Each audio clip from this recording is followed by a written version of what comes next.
Husband and wife Yoav and Alma are Jews and Israelis who say they chose to be labelled traitors to protest against the Israeli occupation.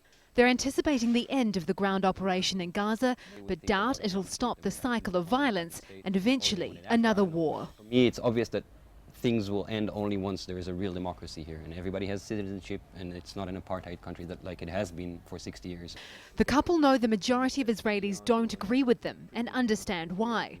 Both grew up in Jewish households and took part in patriotic summer camps. Educational system, it's filled with obviously like the ethos of war and of heroism of the IDF. I mean, the national days, they teach you about the wars from a very specific Zionist narrative. So it's kind of, you can't really hide from it. It's there all the time.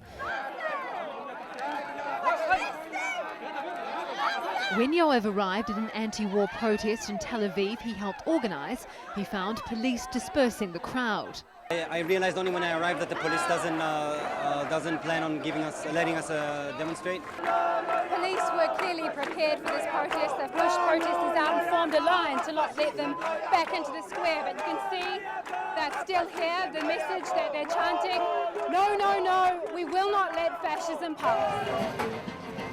A few hundred metres away, people watched on as arrests were made and the protests came to an end. All those we spoke to say the protesters are wrong and Israel has a right to defend itself. I think the best thing that could happen is that the Hamas regime leaves Gaza and they will have a government that will be prosperous. Opinion polls say the majority of Israelis support the military campaign, although Yoav and Alma hope that won't always be the case. But they say as long as Israelis feel threatened, critical voices will always be quietened. Kim Vanel, Al Jazeera, Tel Aviv.